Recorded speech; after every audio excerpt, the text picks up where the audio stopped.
Murdock-Thompson Center for Teachers, United States of America. He works in advancement with a focus on engaging advisory boards in curricular and co-curricular areas of computer science, entrepreneurship, and engineering at Tufts University. He has worked for educational and community-based nonprofit managing annual funds, programs, corporate and foundation relations, special events, and major gifts. He is an alumnus of Providence College and Indiana University at Purdue, where he earned a master's degree in philanthropic studies. He has previously served as a board member for the Samaritans of Rhode Island. Please, another round of applause for Mr. William Lavin. On behalf of the Murdock-Thompson Center for Teachers and our partners, the Intellectual Giants of Africa Foundation, I first want to acknowledge every teacher who applied this year to the Summer Fellowship for Innovative Teachers Award. In doing so, you chose yourself. It is a special trait that you possess to stand up and assert that your work as a teacher truly matters in our society. As human beings, sometimes we spend a lot of time waiting to get picked. Too often, we seek out the permission from authority figures or our bosses to try something new. But by applying for this award, you gave time and thought to your own projects and ideas for the merits that they contain. Please continue to develop your projects and experiments. It is not for the sake of our approval or for the sake of being chosen a winner. It is for the sake of sparking innovation and educational reform with the potential that you possess as a teacher. To those who are selected this year for the Summer Fellowship for Innovative Teachers, congratulations. There is great innovation and ingenuity in all of you. You remind us that teaching is not only an honorable profession, but a vital one. Thank you. The Murdock-Thompson Center is open to new approaches to help innovative teaching thrive. We will consider impactful opportunities for additional numbers of teachers in the public schools across Nigeria and Cote d'Ivoire. Working with the Intellectual Giants of Africa Foundation and other partners, we will continue to explore these new opportunities. We hear you and we recognize the need. Finally, thank you to all our dignitaries, special guests, selected speakers, and the families and loved ones who are here today celebrating the teachers in their lives. Like I said earlier, this event is a global event. We have participants from all over the globe. We've just listened to the president of MTC, all the way from the United States of America. We have participants who are joining us from Ivory Coast. And so please, if you look at our program, we're supposed to be taking the keynote speech from the permanent secretary. Thank you very much. Ladies and gentlemen, once again, I appreciate your coming and your patience. If you look at the program, if you have a copy of it, you see that we have special guests we're actually expecting to be here. The permanent secretary of Federal Ministry of Education, it's yet to be here. We're expecting him any moment soon. We'll have him here. We're also expecting Comrade Audu Titus Amba, who is the National President, Nigerian Union of Teachers. Is he here? Oh, please a round of applause for him, Comrade Audu Titus Amba. You're welcome, sir. We're also expecting one of our keynote speakers, Mr. Jonathan Obisi. Is he here? He's not here yet. We're waiting for his arrival. And please, ladies and gentlemen, we have also here with us Mrs. Angela Ajala, National Coordinator, ANWBN, and Educational Consultant. Please, a round of applause. She here. Please, let's appreciate her. Round of applause. But please, we can do better. Please, let's clap for her. And also here is the founder of INGAF, Intellectual Giant in Africa Foundation, and also an ambassador to the MTC in Nigeria, in person of Mr. Emmanuel Idiagi. Please a round of applause for him. Where is he? Okay, he's busy coordinating the event. Please another round of applause for him. Yes. Ladies and gentlemen, while that was going on, we had a representative of the Permanent Secretary, Federal Ministry of Education, walk in. So please, I want us to put our hands together for Achede Joseph, representing the Permanent Secretary, Federal Ministry of Education. Thank you. You're welcome, sir. We also have Mr. Benson Ogbu, also from the Federal Ministry of Education. Please a round of applause for him. We also have in our midst Mr. Shima Chimiu Moses, the representative of NUT President. Please a round of applause for him. As I can see, we also have Mr. Jonathan Obisi, who is a consultant to the United Nations, here with us. Please a round of applause for him. He just walked in. Please, sir, can we know you're seated there, please? A wave? Oh, thank you. Please, let's appreciate him. You're welcome, sir. Ladies and gentlemen, because we're going to be taking the first keynote speaker because she has an engagement after now, so we won't want to keep her any further. So we will be taking her now. She's coming to talk to us on the role of teachers, innovation, and creativity in Africa. Please, ma'am, a moment as I just go through your citation. Just in summary, you permit me to summarize for want of time. Mrs. Angela Ajala is the one coming to speak to us this afternoon on the role of teachers, innovation, and creativity in Africa. Angela Ajala has been in the education and training industry for over 3 decades and has served as the executive director of Landela Schools since January 2004. She earned a Bachelor of Art degree and a Master's of Art degree in English from Ahmadu Bello University, Zaria, and has completed courses in different specializations ranging from business, innovation, and strategy to leadership, counseling, and agriculture, to name but a few. A Goldman Sachs scholar and an alumni of Enterprise Development Center, Pan-Atlantic University, Lagos. Angela currently serves as an advisory member of board of the Enterprise Development Center. She also sits on the board of Business and Professional Women, and she is the immediate past president of Business and Professional Women, an international NGO that develops the professional, business, and leadership potential of women on all levels through advocacy, mentoring, networking, skill building, and economic empowerment program around the world. Angela Ajala was instrumental in setting up the National Association of Proprietors of Private Schools, NAPS, and among the 4-member committee that drew up a constitution to guide the association in 2004. Today, she sits on the board of the FCT chapter of the association, and she is a mentor to many schools. She is also the current national president of African Women Entrepreneurship Program, Nigerian chapter, an association whose vision is to position women-owned Nigerian businesses across global borders and platforms with export as the focus. The initiative also creates better business environments and empowers African women entrepreneurs to become voices of change in their communities.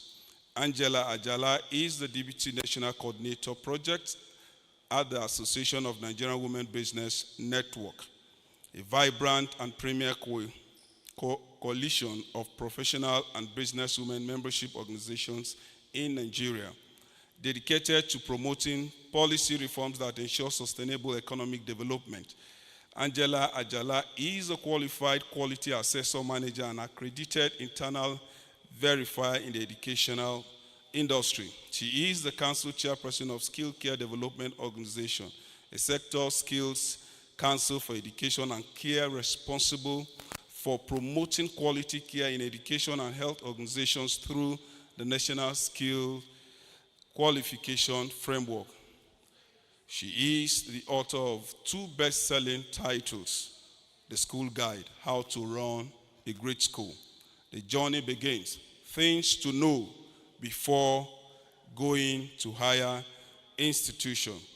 Angela Ajala recently veered into the agricultural industry and undertook the position of Managing Director of Global Landela Agro-Allied Farms, a company empowering a new generation of agripreneurs in all aspects of agriculture, from virtual farming to training and export.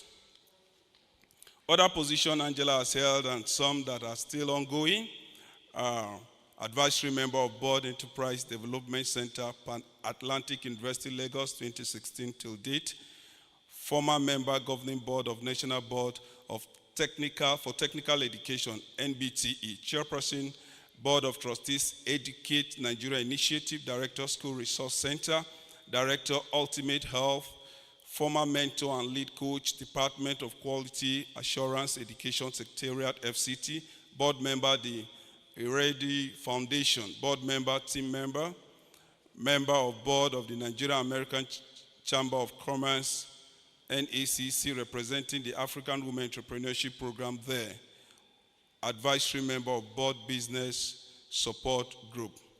For consistency, exhibiting excellence and invaluable contribution in our field of interest and occupied position, Angela Ajala has received many international national awards, among which are Award of Excellence Pioneer and founding member of National Association of Proprietors of Private Schools, NAPS, Award of Appreciation Facilitator, membership of NAPS into the National Council of Education in Nigeria. The list is very long. These are just a few among many.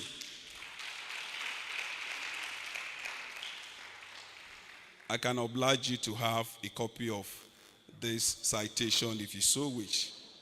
I might take permission from her to charge a token.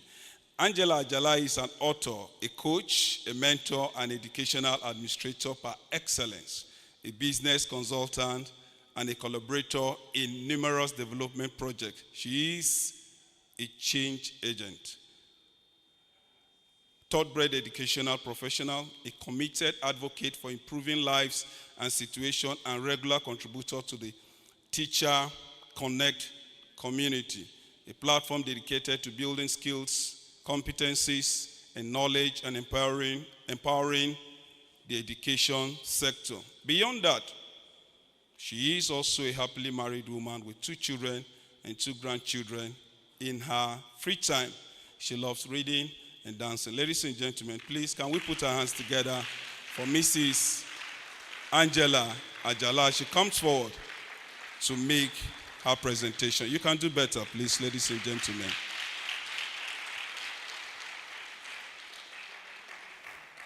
You're welcome, ma'am. Thank you very much. The citation is longer than my speech, so you will pardon me. Thank you very much. It's a pleasure to be amongst colleagues in this very destiny-changing industry, education, where you are molding the lives of children, where you are making a difference. And so, very distinguished persons here, representative of the Permanent Secretary, Federal Ministry of Education, their special guests, esteemed educators, honored guests, ladies and gentlemen, good afternoon. It is a privilege to stand before you today at this very remarkable event, celebrating the innovative spirit that propels our education system forward. Without teachers, without educators, I don't think we can have a world. And so I want to celebrate what Mr. Emmanuel is doing And I want to wonder how many of us are impacting our communities or the people around us through the skills and the competencies we have. If nobody wakes up to pray to God, to say, Father, thank you for this person in my life, then you are not yet fulfilling destiny. What legacies are you leaving as educators? Because many times educators just focus on their core competence and what they have been told to do. Anything extra, they don't seem to have the time for it. But it's important that you begin to establish your footprints on the sands of time. It's important we begin to see the kind of legacy we just saw in the video documentary that was given to us. Imagine one day when one of those children will become the president of this nation. You can't forget, Mr. Emmanuel, it's not possible. And so it's important that we begin to do the things that will make a difference in the life of somebody. As we gather here today to honor creative minds that shape the future of Africa through education, I'm humbled and inspired by the transformative power of teachers' creativity and innovation, the length to which teachers go to shape the lives of the children in their care. It's unimaginable. And at times I wonder if they themselves document their journey to see what they are doing. Because many times we don't have the history, we don't have the story, we don't have anything to show what some fantastic teachers have done. And it's important we begin to document our journey. Africa, with its rich diversity of cultures, landscapes, and challenges, is a continent ripe with potentials, and it is the educators who hold the key to unlocking the potential. In every classroom, teachers are igniting sparks of curiosity, they are awakening imagination, and they are lighting the path towards progress of their children. They are the architects of dreams, the cultivators of talents, and the champions of innovation.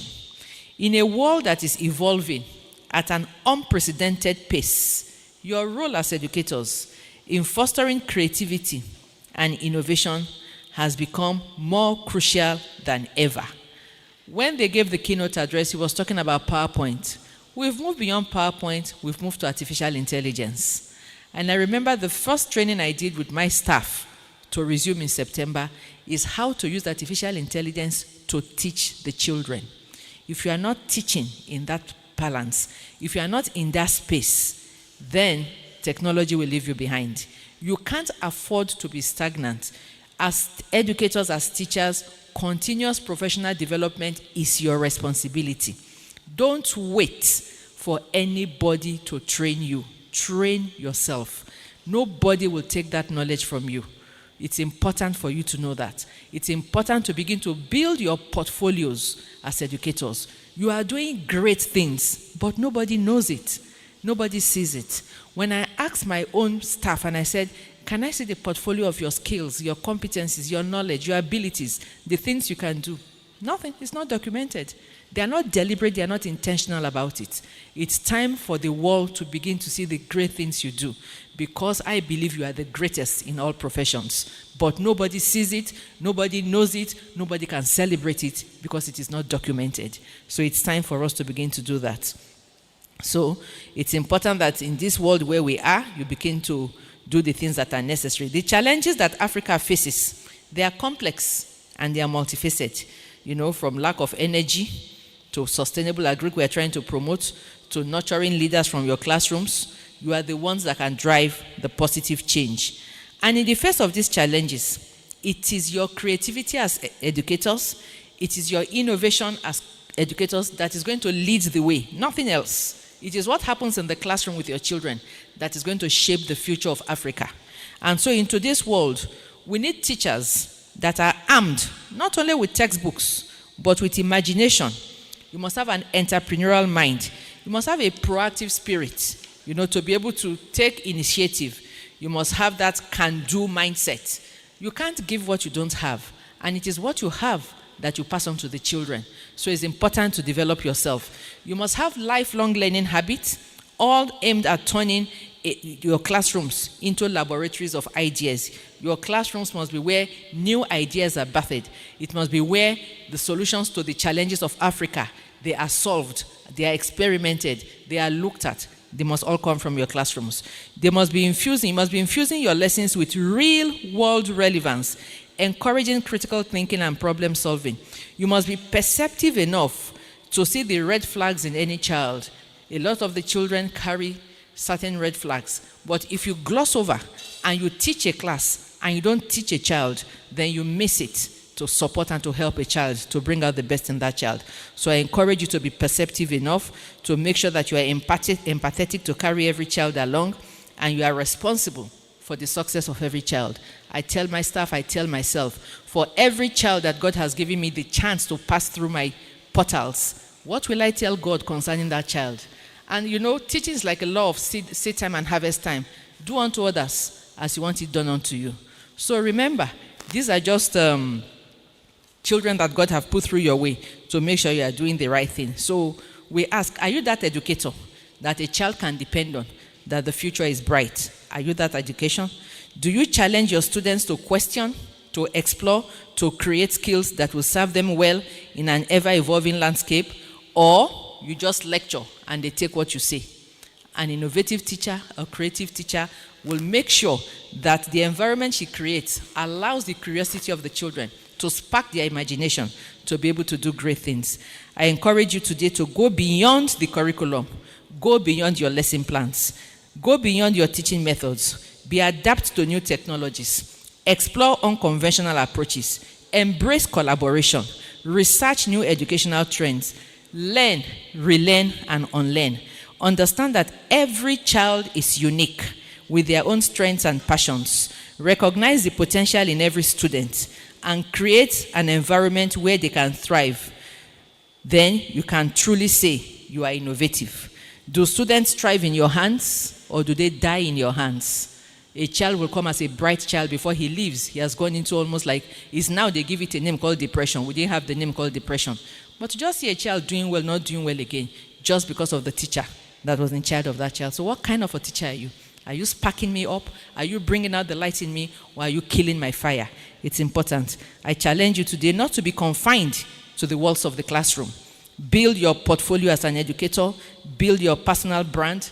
Be a role model. Leave legacies in your journey as an educator. You are community builders. You are change agents.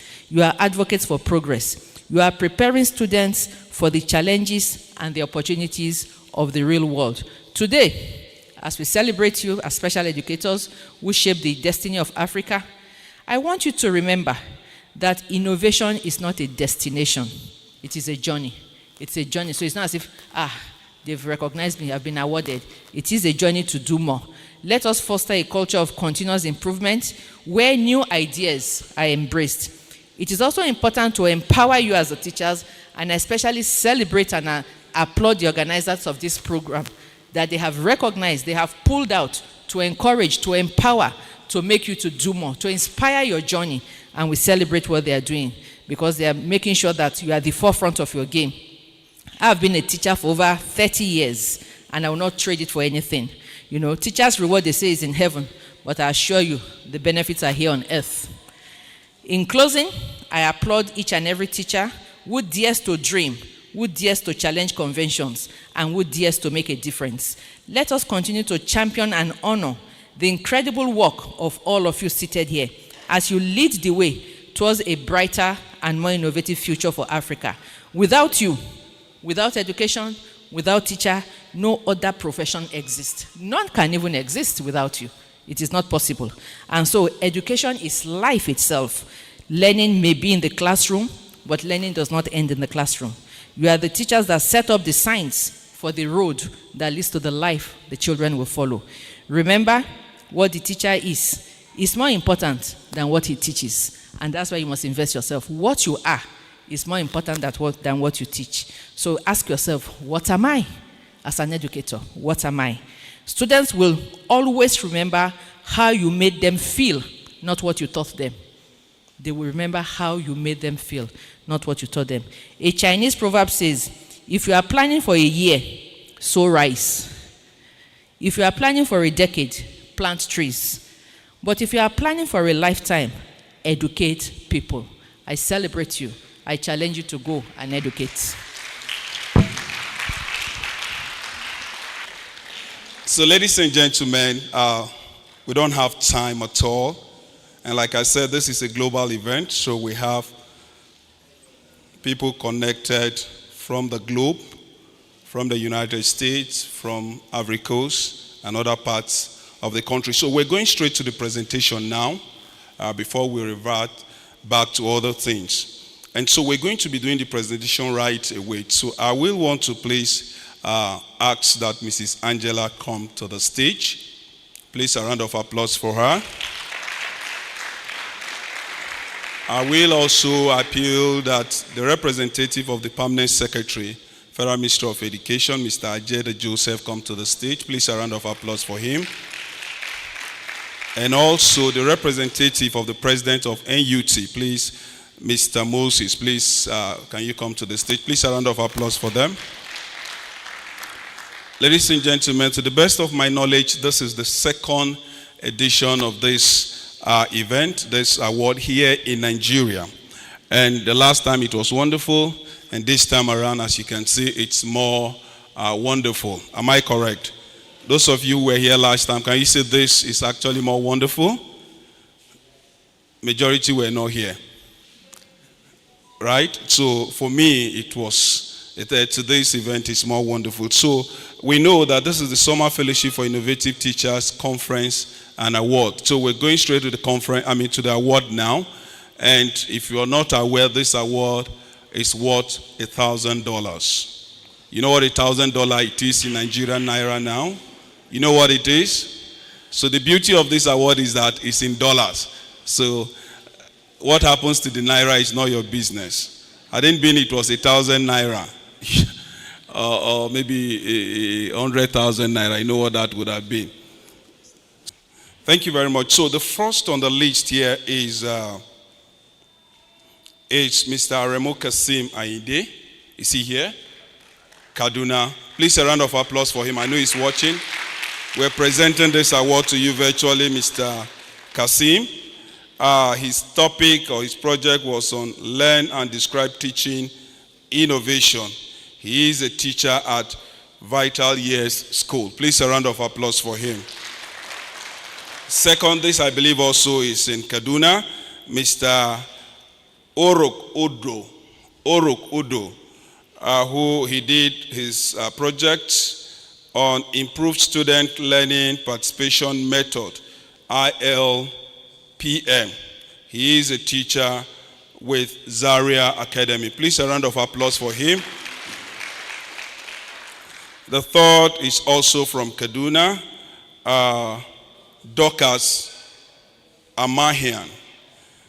She did a project in vocabulary savings account. She is a teacher with Model Primary School, Giwa, Kaduna. Please, a round of applause for her. The next here is Udofia Anieti Akban. He is here with us. Where is Iniete? Please start coming forward. He did his project on harnessing renewable sources of energy for sustainable future. He is a teacher here in the premises we're using, Asokoro Community Secondary School. Please, a round of applause for him as we have the presentation now.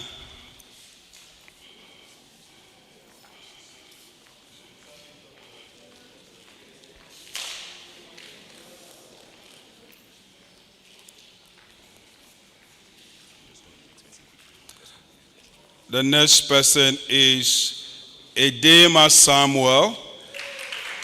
Edema Samuel did his project in gamification of learning. Gamification of learning. He is a teacher with BRITAC. Please, a round of applause for him. The next person is Mr. Joseph Michael Alaje. He did his project in Psychological Reward System, PRS. He is a teacher with Kingsville. Please, a round of applause for him. Next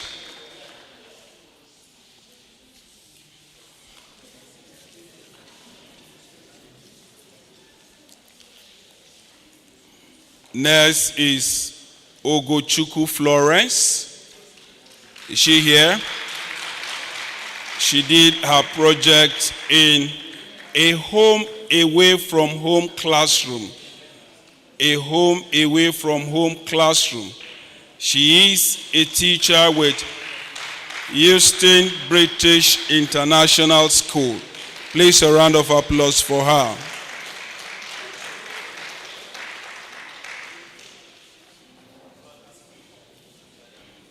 She's actually a preschool teacher. Please a round of applause for her. The other awardees in Ivory Coast, we have Abodukarim Same. He did his project in technical learning in plastic arts. He is a teacher with College Modern du Plateau. Please a round of applause for him. The last but not the least, also in Ivory Coast, Asiri Kajo Mathieu did the project in pedagogical approach through field practice, APPT, a teacher with Lycée Modern de Tanda. Please a round of applause for him. So let's have our special guest snap with them, take a photograph with them.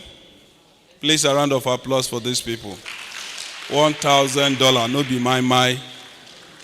You know how much is that in Naira? Could buy you a car. Yes. A good car, I'm telling you, in Naira. Congratulations. Hope the podium is not affecting the photograph. Photographers, they are the ones to say that. I think he's fine with it.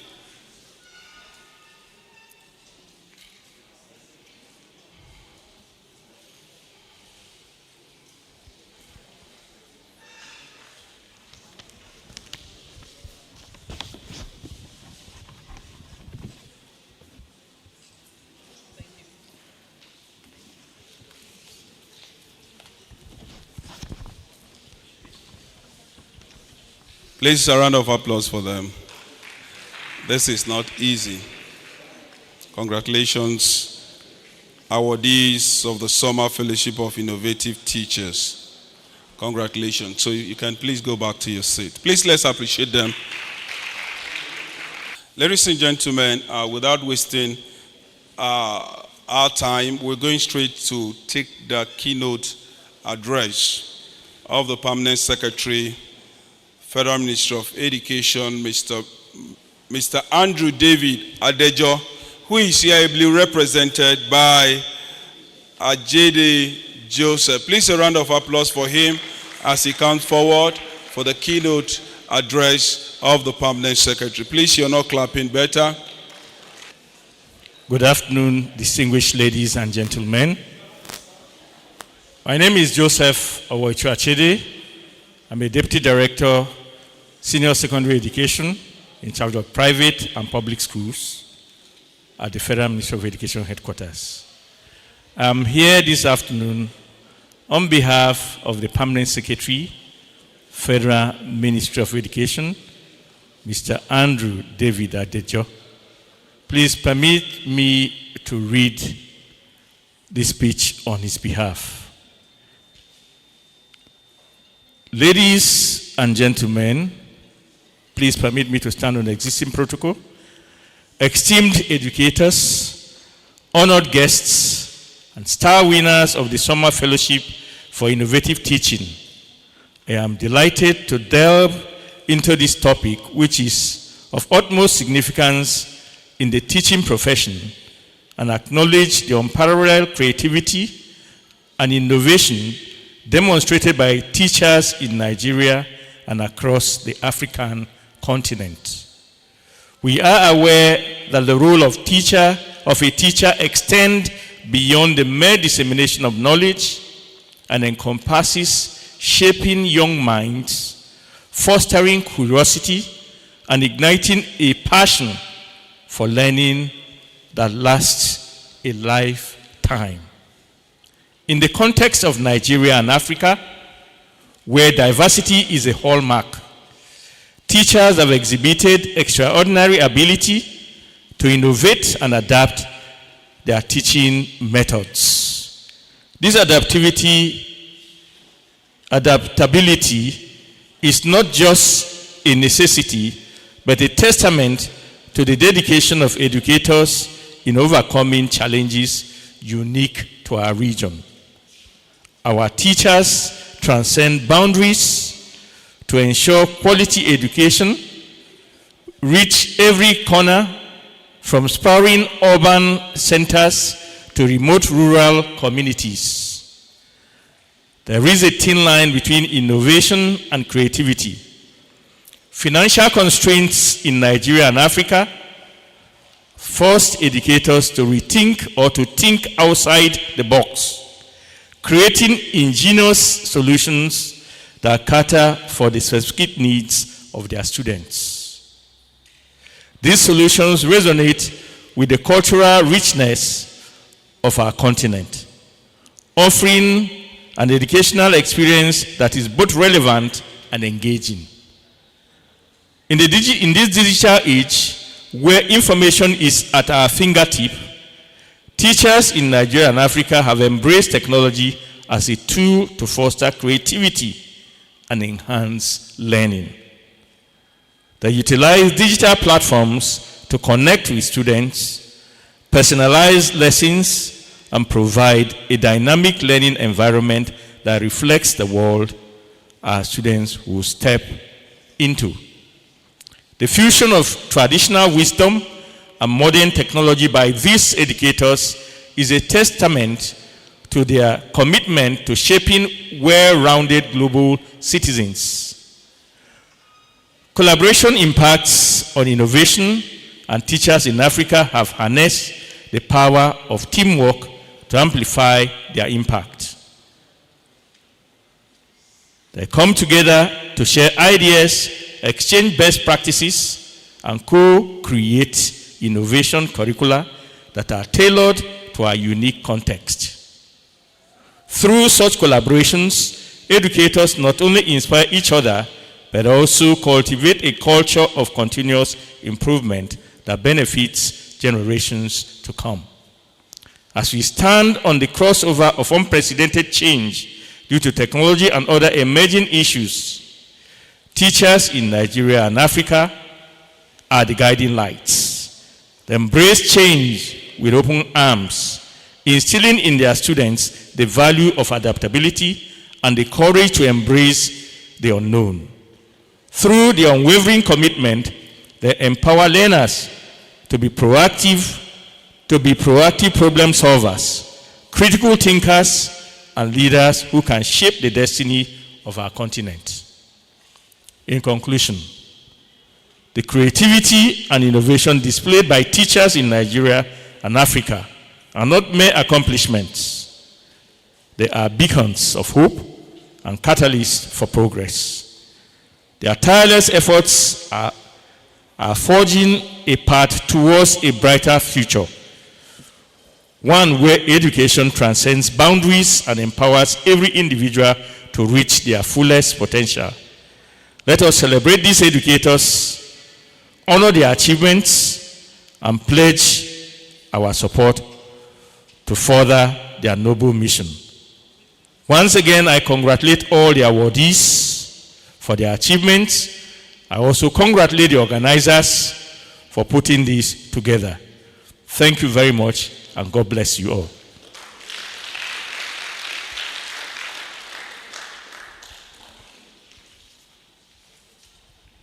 Thank you very much. Please, another round of applause for Mr.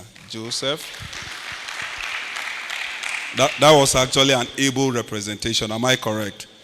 When you were listening to him, in your mind, who were you listening to? The Permanent Secretary, Federal Ministry of Education. In his look at everything, he is a Permanent Secretary in the look. Please, a round of applause for him. You know, when you're sending somebody to represent you, make sure the person looks like you, right? So that when people hear him talk, they will say, of course, That's the permanent secretary talking. Of course, those of you who don't know, the permanent secretary is the second in command in every ministry. In the absence of a minister, he is the minister there. So it is our privilege, a huge privilege, to have the permanent secretary, Federal Ministry of Education, here in our midst. Please a round of applause for the permanent secretary. Thank you very much. Okay, ladies and gentlemen, at this point in time, we're going to be taking the second keynote speaker in person of Mr. Jonathan Obise.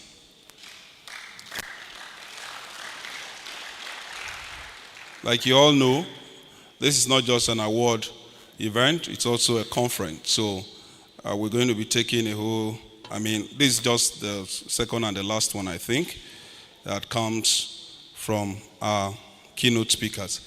Jonathan Ifeanyi Obise is here, is around. So I'll just go through for time, just go through his citation while he comes up. Jonathan Ifeanyi Obise is an astute professional with years of demonstrable experience collaborating with cross-functional teams across geographies and delivering on high-impact projects and programs in the construction, IT, and international development sectors. He holds an MBA from the University of South Wales, United Kingdom, and a civil engineering degree from Covenant University, Nigeria. He is a certified project management professional, PMP, and holds numerous certifications in the data and analytic fields. He has also completed and continues to run a number of short courses from top universities across the world, such as Harvard, Stanford, MIT, Johns Hopkins, the Wharton School, and others. He is the founder of Pareto Solutions Limited, a business and technology consulting firm providing technology solutions to organizations and businesses, with subsidiaries in the e-learning and HR and career consulting space, Pareto Institute, respectively. He currently serves as an international consultant on the data and analytic team of the United Nations, New York, United States. In this position, he works with 130 plus United Nations country teams across 160 countries to bring about better coordination, accountability, transparency in the very important work carried out by the United Nations country teams on ground. He is also an author of the book, The 26 Power Paradigm in the School of Destiny, a book he authored and self-published at the age of 21 during his final year at the Covenant University. The revised edition is currently in the press with Westbow Press, a subsidiary of Thomas Nelson Publishers, and will be made available across the world soon. In his leisure time, Mr. Jonathan does music, writes, and reads a lot. You can learn more about his professional journey on his LinkedIn profile. You can come to me for that. Ultimately, he loves God and loves all the Lord's loves. You may connect with him via his website. I'll provide that for you. And through the following avenues, I have it with me here. Ladies and gentlemen, put your hands together for Mr. Jonathan Obise for his keynote speech. You're welcome, sir. Hello, good afternoon, everyone. It's an honor to be with you this afternoon, and a real privilege on my part. I just want to say, I think a few of the things that were being read out are sort of obsolete already. The book that he referenced that was in the press is already out of the press. Okay, but without further ado, today I'm here for the program for which we're gathered. And as have been rightly introduced, I'm Jonathan Obise, and I work with particularly on the topic I'll be speaking with, so I just want to highlight that. I work with the United Nations as an international consultant on data analytics. When you think of the United Nations is literally a labyrinth. In terms of you have the United Nations, you have so many organizations, UNICEF, WHO, FAO, some of you will know them. So the United Nations is like the mother of all of those organizations. So what we do is essentially to help the United Nations to show how the United Nations across countries is helping government to achieve sustainable development. And, as I go through my speech today, which I understand I have a very short time, I'll be speaking on the contribution of teachers to the Sustainable Development Goals of the United Nations. Now, just to highlight a few things I'm going to touch on. So first off, I'm going to highlight some of the SDGs, an overview of the SDGs of the United Nations, because I believe as teachers, it's important that we understand how the work you do, what you do in your school, in your classes, wherever you find yourself, how that contributes to the overarching Sustainable Development Goals that the United Nations is pursuing. And by the way, the Sustainable Development Goals, there's a goal of 2030 to achieve the SDGs by 2030. So we used to have the MDGs. For those of us who know the MDGs ended in 2015. So from 2015, the SDGs were instituted till 2030. So everybody is aiming towards 2030. So the United Nations organizations in Nigeria, the United Nations organizations across the world, they are all the work they are doing, fall under the umbrella of the SDGs. So I'll highlight a few of those SDGs that has to do with us. Then I'll also speak on the role of education in sustainable development. I will speak on the global teacher shortage. As much as possible, I'll try to be practical just so that you can have something you can actually hold by the time you leave this place. I'll also speak on the teacher's impact on sustainable development. I'll also highlight some of the SDGs. SDG 4 that talks about quality education. SDG 5 talks about gender equality. SDG 10 talks about reduce inequalities. SDG 17 talks about partnerships for the goals. For example, what is happening here? This is about SDG 17.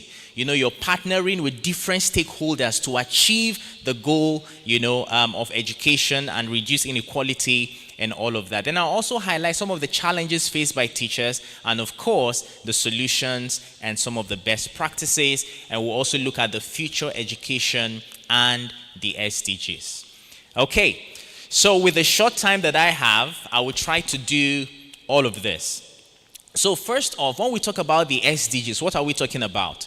Like I mentioned, for the SDGs, some of us might be familiar with the SDGs, but some of us, I don't also want to assume that everybody here knows what the SDGs are. So the SDGs are, the SDG itself stands for Sustainable Development Goals, right? And the Sustainable Development Goals was instituted not just by the United Nations, but by countries across the world. So the United Nations is simply made up of countries across the world. So, for example, if you're familiar with politics, you will hear that soon the president will be going with his entourage to New York, to the United Nations to make presentations. That's because the United Nations is sponsored and made up of countries in the world. So, in 2015, the countries in the world under the umbrella of the United Nations came together and said, okay, let us have a goal that by 2030, we should be able to achieve 1, 2, 3, 4, 5, 6, up to 17. And that's how the 17 SDGs came about. Now, I wouldn't want to bug you with all the SDGs because there are a lot of them. But I will just highlight a few that has to do, with education. Are we together? Are we together? Hope I'm not losing my audience. Okay. So now, the SDGs themselves, like I mentioned, they are all interconnected in one way or the other. Now, first off, we have SDG 1, which is no poverty. Right? So the goal of nations, or the goal of the SDGs, to say nations, as you're doing all your development, as government is giving money to organizations, the goal should be that you're able to lift the citizens to a point where there is no poverty. It's an ideal, right? And then everything that nations do should push towards that. Okay? So that is SDG 1 of the, in terms of the SDGs. Now, but let's look at first of the role of education in sustainable development. So when we talk about sustainable development goals, how does education help with sustainable development? So now, on sustainable development and education, the truth about it is when we think about education, education is the cornerstone for the SDGs. Without education, then there will be no discussion for the SDGs. Without education, there is no way we can lift the future generation of young people, to have a life that is enviable and a life that is not, deep in poverty. So education is super important. As a matter of fact, all the SDGs take, I'll say their bearing from education. Because if there is no education, then the future generation is doomed. If there are no teachers to teach the young people in school about life, about skills in life, about how real life works, and all the things that are being taught in schools, then even the SDGs, everybody is just wasting their time. So education itself is super important because it lays the foundation for eradicating poverty, and breaking the cycle of poverty in communities. Now think about this. Africa had its own version of education, right? Before, we started getting, the colonialists came and they introduced us to different form of governance. We had our own and all of that, but they had, in a way, superior, and practices or superior systems. And they introduced us those systems, and those systems were responsible for what we have today as a society, that we're not living in thatched houses, where they brought their technology on how to build different things, they brought their technology on manufacturing and all of that is part of education. So education is primary, to eradicating poverty. So when we talk about SDG 1, no poverty, that cannot be achieved without proper education. Now, education is also important when you think about gender inequality. There are societies where girls, of course, we know that this is even an issue around the world, where, girls are not permitted to go to school. They prevent them from going to school. And as a result of that, those mothers will not be able to raise the children properly to dominate in society tomorrow, to have all the skills that they need to succeed. So without education, there will continually be gender inequality in society, and that's why education is important. And of course, with education, then we can begin to think about fostering economic growth. Now, there are challenges, right, that we face with respect to qualified teachers, and that also poses a challenge to achieving the SDGs when the teachers themselves are not qualified. And that is why I like this kind of gathering, because you begin to hear things as teachers that normally within your schools you may not hear them.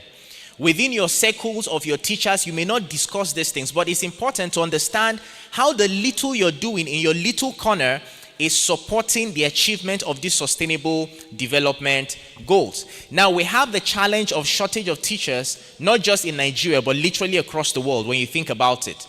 A lot of times, lack of training. You have few schools that go the extra mile to see to it that they train their teachers. Most of the time, when teachers are employed, that is the end. Whatever you learned in school, that is the end. And that's the only thing they continue to transfer to their students. And the schools, of course, that don't take the initiative to train the teachers, expose them to superior knowledge, will face the challenge of churning out students that are really not up to world-class standards. So those are some of the challenges we also have in education. And of course, this would impact on the SDGs massively. Now, SDG 4 talks about quality education. There can be no quality education without quality teachers. If the teachers are not of high quality, then the education itself cannot be of quality. The students themselves cannot be of quality. And that is why today, when you think as teachers, I believe some of us, you have students that go for competitions across the world, and you realize that some of those students, they face students that come from maybe educational systems that are far superior. And it's a result of the technology, it's a result of the training of the teachers, a result of the exposure, that the teachers have. So we have all of those challenges and how all of that, affects the SDGs. Now, for want of time, I may not be able to go into all the details of what I want to share with you, but I'll try as much as possible to provide this so that you can, go through them later on.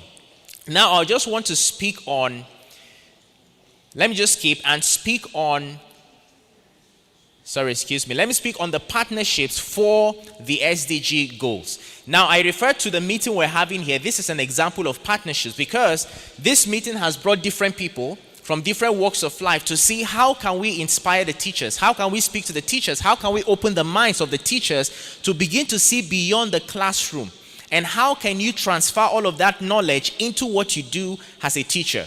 As I was introduced as a consultant for the United Nations, and I'm going to share a website with you that I believe for some of you who are interested in data, you can go there and you'll be able to see in terms of resources, how resources are being channeled, into the achievement of the SDGs across countries of the world.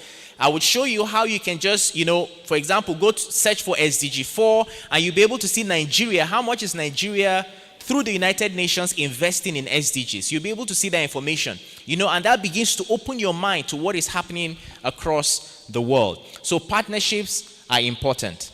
Now, there are challenges faced by teachers. I've highlighted some of those: lack of resources, lack of training, high student to teacher ratio. You see one teacher to 100 students, or even more than that, and all of that is a major challenge we have in our country and across the world. The teacher well-being, and all of that, that's also part of it. But let me speak about solutions just briefly. Solutions: teacher training. For proprietors that are here, it's important to train the teachers. For teachers that are also here, it's important for your own self, improve, search the internet, increase, expound your knowledge, go beyond what you know, and try to increase, in terms of your knowledge and also your expertise. And then, of course, technology. Use technology. We live in a world of internet. You're not limited to what you studied in school as teachers. Try to use technology to improve yourself. How many of us here have heard of ChatGPT? Let me see your hands. ChatGPT.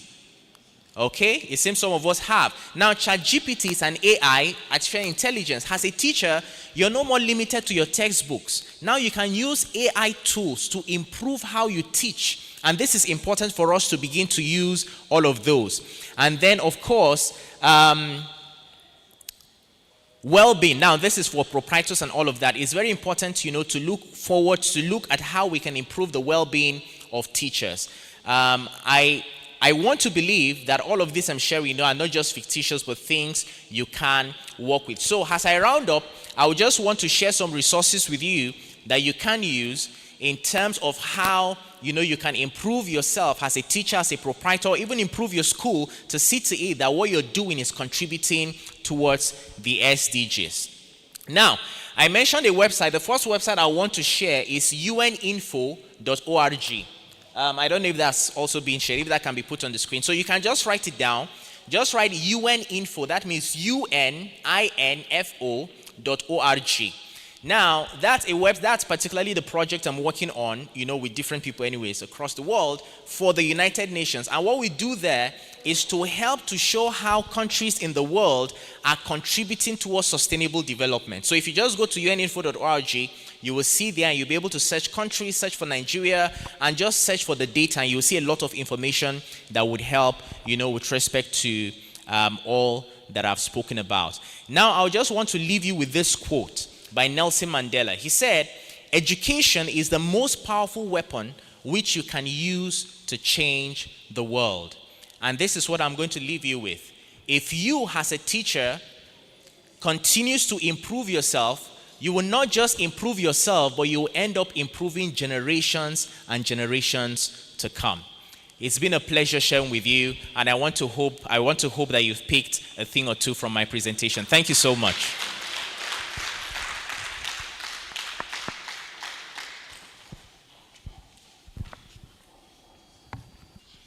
All right, thank you very much, ladies and gentlemen. Really appreciate your patience. You've been a wonderful audience. Let me just recognize families and well-wishers of the awardees. You're here, a family member, a colleague, a well-wisher of the awardees. Please, can you just wave at me? Let's appreciate them, please.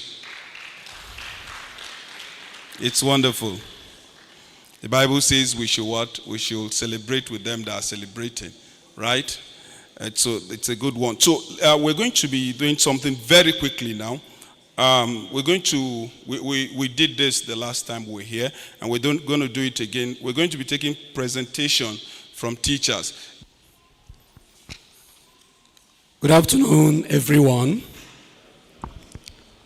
I want to particularly appreciate the Almighty God for the grace and favor He bestowed upon me and for deeming me fit to emerge victoriously as one of the winners of year 2023 Murdock-Thompson Center for Teachers Award. My unreserved gratitude goes to the founder of Murdock-Thompson Center for Teachers in the person of Mr. Murdock-Thompson. I equally want to appreciate the president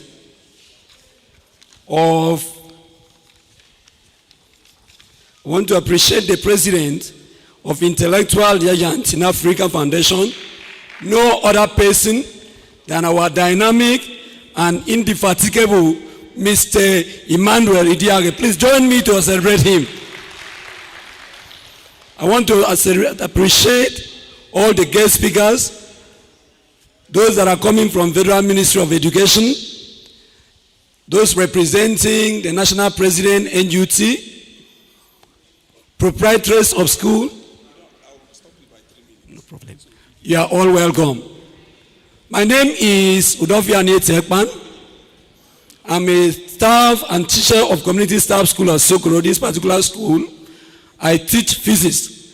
And my innovative idea was harnessing renewable sources of energy for a sustainable future. Actually, energy is the fulcrum in which any civilized or industrialized nation strives or thrives on or propels. The two major sources of energy are non-renewable sources, which are those sources that cannot be replenished once exhausted, and the renewable sources which I actually focus on. And those are the energy sources that can be replenished once they are exhausted. Examples of them are displayed on the screen there. We have the hydropower, we have the wind turbine, we have the nuclear energy and the nuclear power. Learning, as we all know, is actually a process of impacting unadulterated and sound knowledge to bring about a positive desired outcome in the life of a learner. Then, for effective and efficient teaching and learning of renewable sources of energy, I utilize innovative techniques such as interactive simulations, also the use of multimedia resources, gamifications, collaborative methods, among others. The aim is to foster curiosity, creativity, and also empower the students while providing them with practical experiences and equally providing them with real-world connections to solve and address the problem or the pedagogical problem of the topic, such as the complexity and abstract nature of renewable energy of the energy resources. The materials that I use in presenting this research work, in the case of solar panel, I made use of aluminum foil, I made use of cardboard paper, and I made use of plywood, and I used marker, black paint, among others. And also in the area in that of wind turbine, I use plywood equally, I use plastic fan blade, I use screw and glue as well as nail. The effect of this innovation is very, very important because it has both the short, the immediate, and the long-term effect on the student, ranging from enhanced motivation, increased efficiency, job opportunities, knowledge acquisitions, and the skills. Recommendations. This topic, this innovation, will be widely used, and I will encourage teachers to be attending. Sorry, please, Mr. Akpan, can you round up, please? We're working with time. Just in 2 seconds. In 2 seconds, just round up. So, my recommendation is that teachers that are handling this subject like me should be attending conferences, seminars, in order to bring about the desired positive outcome. Thank you and God bless. Thank you very much, Mr. Akwan. Please, we can do better. Let's appreciate this very innovative teacher. Please, let's appreciate him. Thank you very much, Mr. Akwan. Good afternoon, everyone. My name is Edema Samuel. I'm a science teacher with Brighter Schools, Abuja. I take middle class 1, 2, and 3 science. Please, I see the slide. My innovation was on gamification of learning. Let me ask every one of us, how many of us have games on our phone? If you have games on your phone, please let me see your hands up. Now, these games, what interests us in these games that we play on our phone? Challenges, isn't it? When we finish level 1, we want to move on to the next level, yes or no? We want to take a greater challenge, and then if care is not taken, I don't know how many of us, how many times that's happened to us. When you finish level 1, you just let me just play level 2, and then I will stop. By the time you are through with level 2, you just feel like, let me just take one more level, I will stop. How many times has it happened to us? Yes. Let's now bring this style into learning, gamification of learning. Classrooms should not be the way it used to be those years when things are boring. Classrooms should be engaging, should be fun. I believe that we can combine learning and fun together. The students have fun and then they are learning. So what is gamification of learning all about? It's all about video games and bringing games elements into learning. And what we are doing is, one, you set frequent class competition. We have a lot of application whereby you can use to set your questions, your quiz and everything. Then the student goes on with a challenge. You create level of learning, which is level of challenges from one level to another. And then we have the reward online. And then you can always do this. Now, one major advantage of this as I round up is this. It makes the classroom engaging. Let me quickly use 30 seconds to tell you one thing you can do as teachers. There was this topic that I was taught, balanced diet. You can create flashcards with some of these. Get the question on one card and the answers on another card. In an afternoon class, you can put them in a group of 3, or depending on the total number of students in the class, give the groups the flashcard. You hide the answers. So let them go out in groups, go and look for the answers. The groups to find the answers and come back first, you give them points, and then they start building the point over time.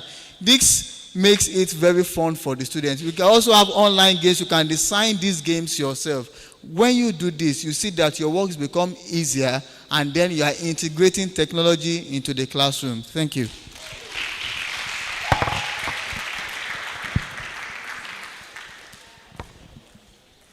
Let's appreciate Mr. Samuel. That was quite very concise and straight to the point. Ladies and gentlemen, let's appreciate him, please. It's not easy. These are innovations. These are inventors, innovators. Next is Mr. Michael. Please, let's put our hands together for him. You're Mr. Michael. He was here last year. He won last year. Let's appreciate him. This is back to back, back to back.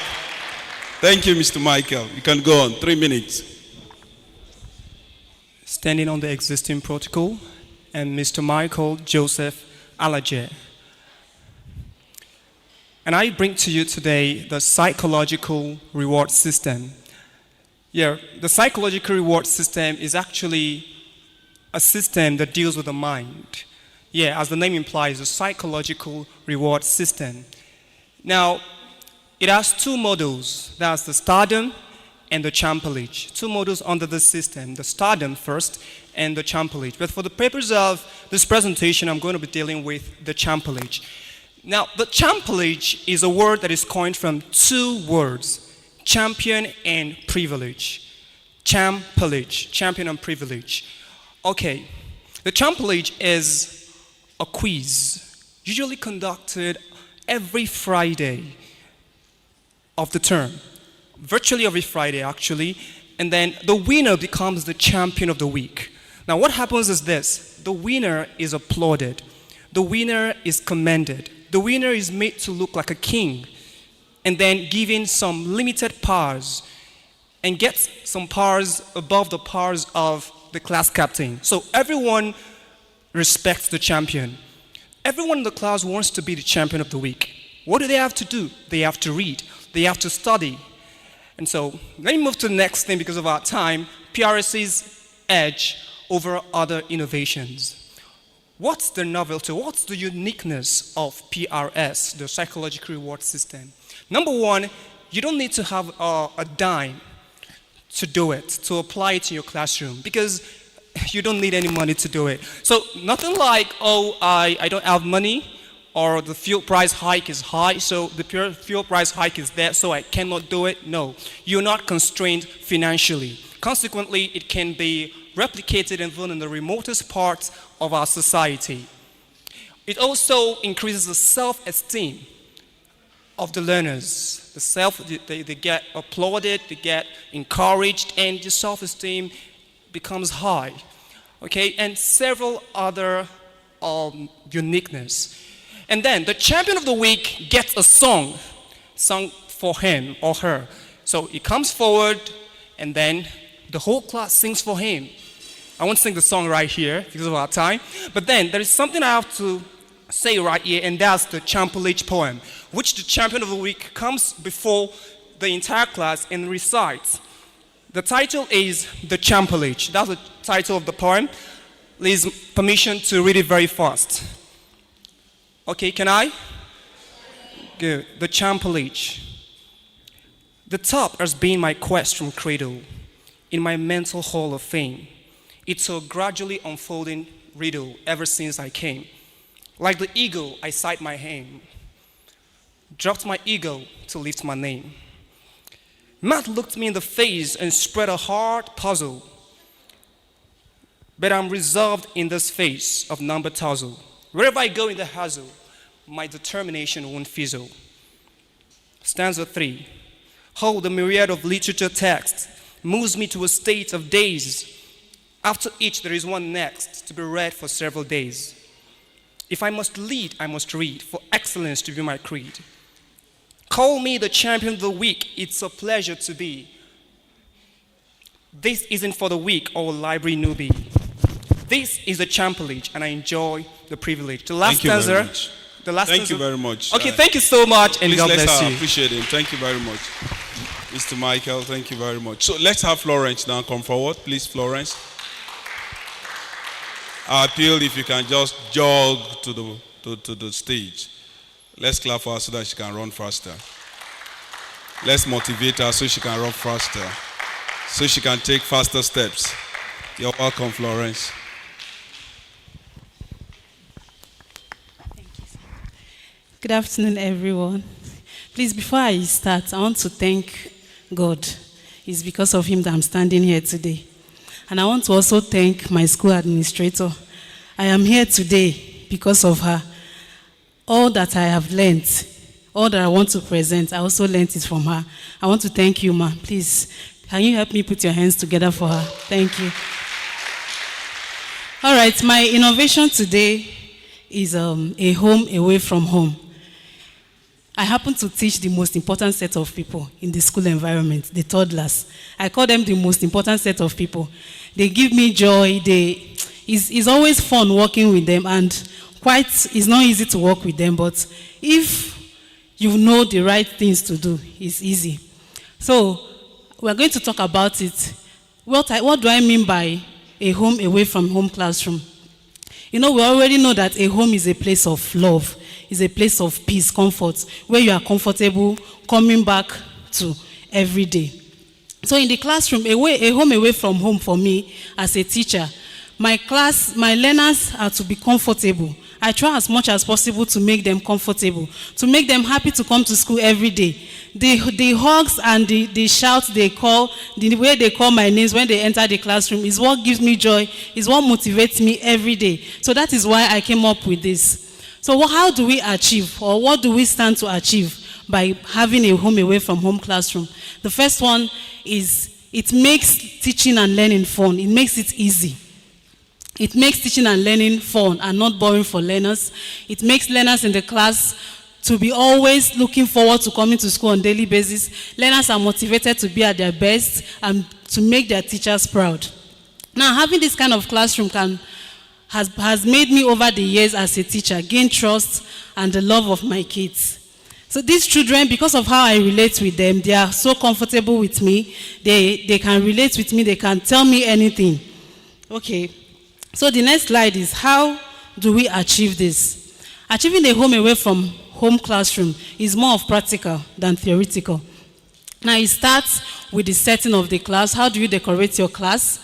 You have to come down to the level of the learners. You have to group your classroom, differentiate, then hands-on activities, assigning of duties, motivation, love language, and actions.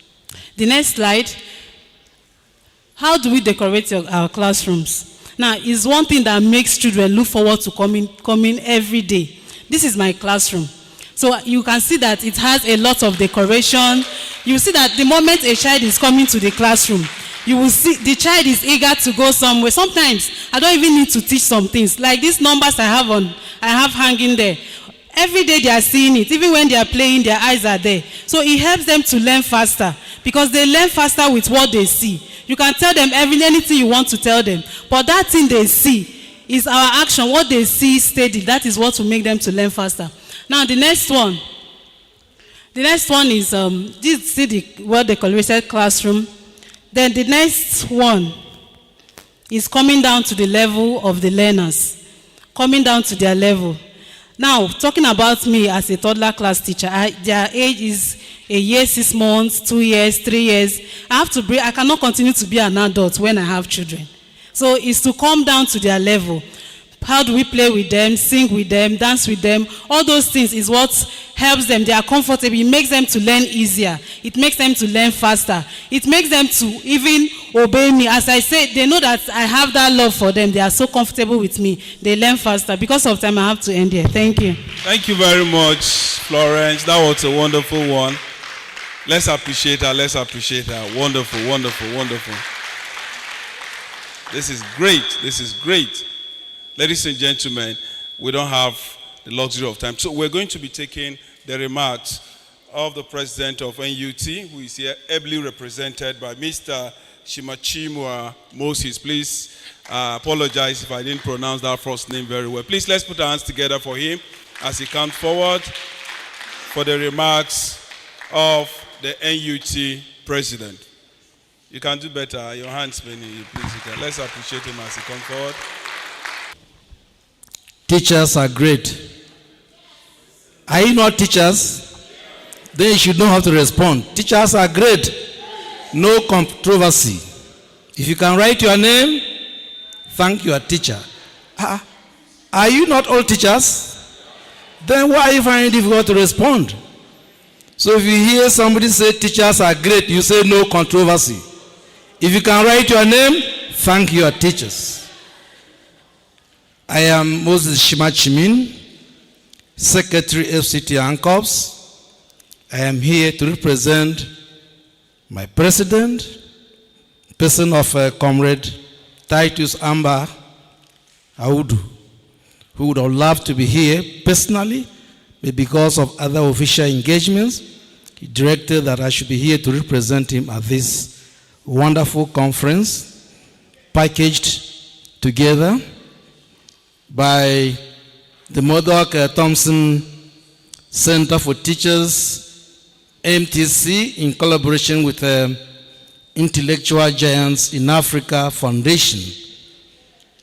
Let me, on behalf of my president, appreciate the organizers of this very program. I have been here for the past 1.5 hours, if not 2. And let me specifically say that I thank God for the patience He has given me. Quite a number of people who were here, even after I came, have left.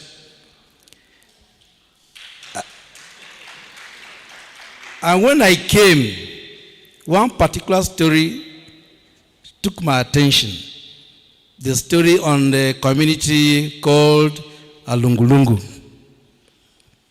That village is located right here in the FCT.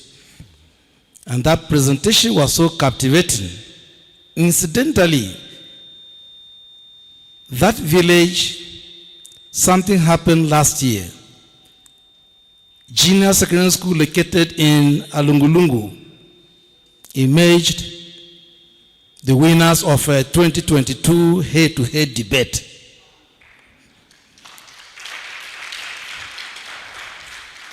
And people were wondering, how come in the entire FCT that school emerged the winner of that competition?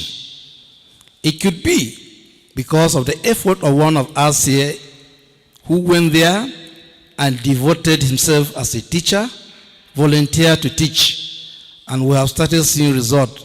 Can we put our hands together for that teacher? It's wonderful. We have listened to quite a number of speakers here, and the impression I have is that a teacher is a motivator. A teacher is a counselor. A teacher is a doctor. A teacher is an influencer. A teacher is a speaker. Is a decorator. A teacher is a preacher. Is a dramatist. Is a demonstrator. He's an inventor. The teacher is a parent. And that has all been demonstrated here. It is wonderful if you're a teacher in this present day generation, then it means you will have to do certain things that will be in line with our children. And something happened last Wednesday and Thursday. There was an e-conference organized by UNESCO in collaboration with TRCN. And I want to believe that some of you must have attended that program. Over 50,000 teachers participated. I was also a participant, promoting community of practice. And I am happy attending this program. I want to believe that already that process is on. Community of practice, it means teachers come together and share ideas in the course of teaching. And so that what is often said, iron sharpens iron. And so when you come together like this, you learn from one another.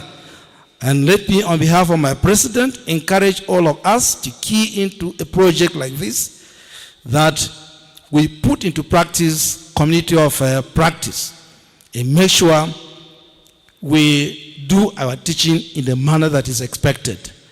Somebody described Nigerian teachers as foot soldiers in Sambisa forest of Nigerian education. I think you understand what that means. If you are asked to proceed to Sambisa, you know that you have a very big problem. It happens in our school system. Once you are a teacher there, you are confronted with quite a number of challenges that as a teacher, you don't give up. You can go to some schools, you discover that in a whole school, there are less than 5 teachers, and they are expected to teach all subjects. It happens like that. And where you find yourself in that kind of situation, you're already in Sambisa forest. And so you do the needful. You don't give up. I know quite well that some of us, from the beginning, you never had interest of becoming teachers. But today, you are teachers. The young speaker here said it. He wanted to be a footballer. But see him today, a teacher. I encourage all of us that once we find ourselves in the classroom, do all that we are expected to do as doctors, as influencers, as speakers, as counselors. All you do is to make sure children are brought up in the manner that tomorrow you will not be held accountable. On this note, let me appreciate the organizers of this program, that it is a wonderful program. Ensure that this program reaches other public schools as well, because I can see that more private schools are here than public. So please, the organizers, extend your tentacles to ensure that public schools are also captured, so that when next we come like this, we see quite a number of them. Thank you, and thank you.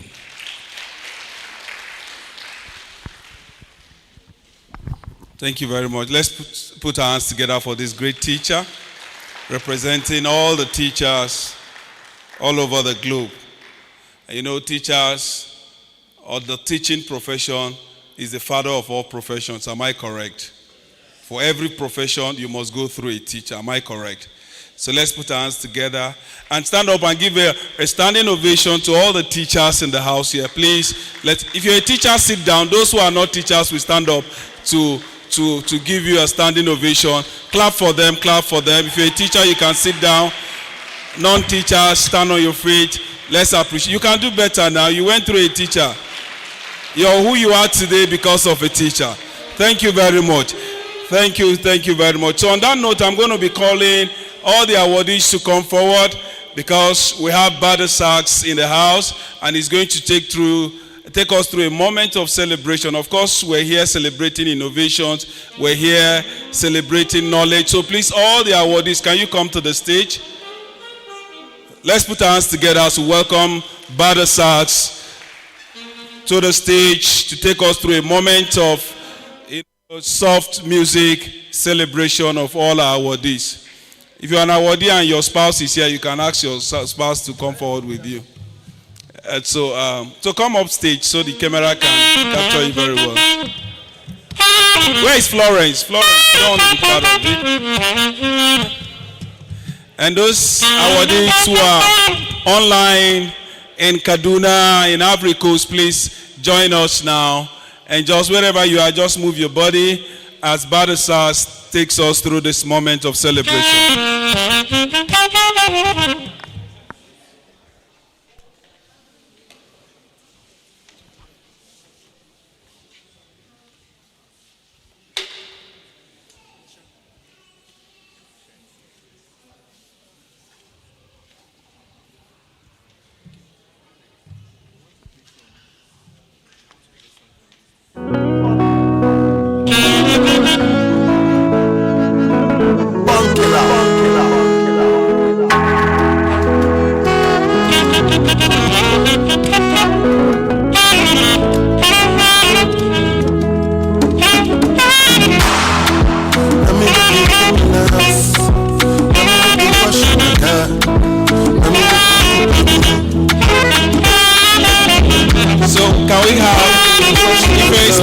Celebrants of the awardees, you can come forward. You're here to celebrate us. A family member, a friend, you can come forward. Just a moment to celebrate them. You're a colleague. You're a friend of the awardees, you can come forward. Join to celebrate them.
Show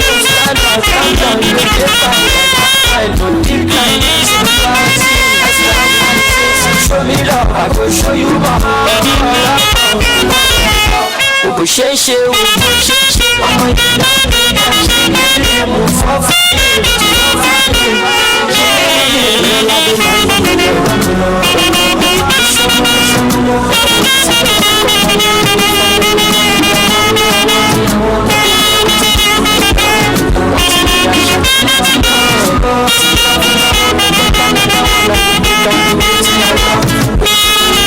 Thank you very much. Thank you very much. Please, because like I said, we have a virtual audience and it's a time limit, to this. There's a duration to what we're doing here. So please quickly, may I call on Mr. Emmanuel Olufemi to come forward for the vote of thanks and closing remarks. Please a round of applause for him as he comes forward. Please, you can do better. You can do better. You can do better. Good afternoon, everyone. I want to say a very big thank you on behalf of the organizing committee.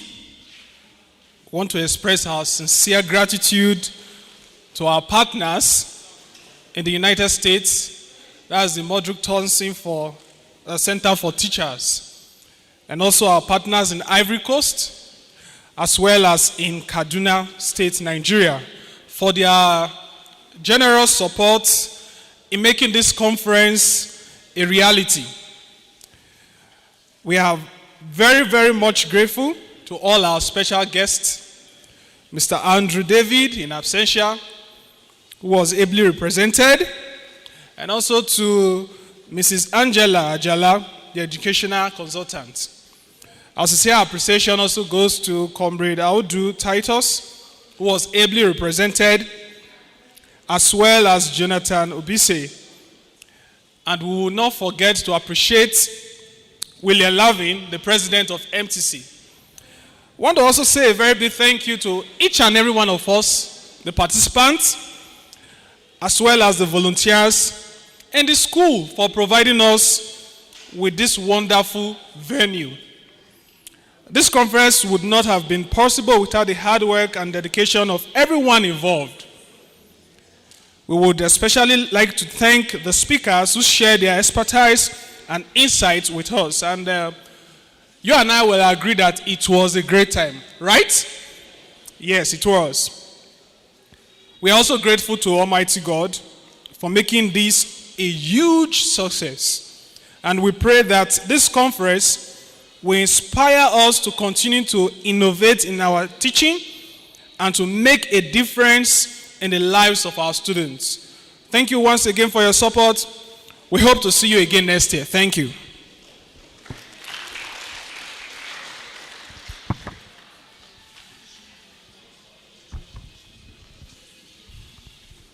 Ladies and gentlemen, thank you very much. You've been a wonderful audience, wonderful participants. We're winding up now. And once again, my name is Barnabas Anyam. They call me MC BB. You can take my phone number for your event. I do corporate MC. Yes. So you can take my number for your corporate events, and I will be there. And also do for birthdays, weddings, and all kinds of events, right? So take my number. The first person to take this number, I will do for free. The first person that will get my number, I will do for free.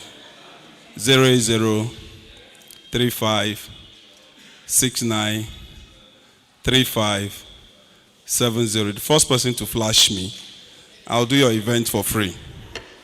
Yes, for free. Put your hands together for me if you enjoyed my anchoring. Okay, you didn't enjoy it, right? You didn't enjoy it. Thank you very much. So, ladies and gentlemen, may we please rise for the national anthem as we bring this event to a close. We're going to be taking the second stanza of the national anthem. Those of you who were born after 2000 might not know this nation, so you learn it for the first time. 1, 2, go.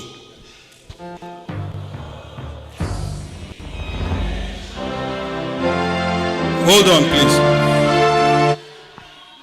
Hold on, please. So let's go together. They're leading us from the media. So let's wait for them as they lead us.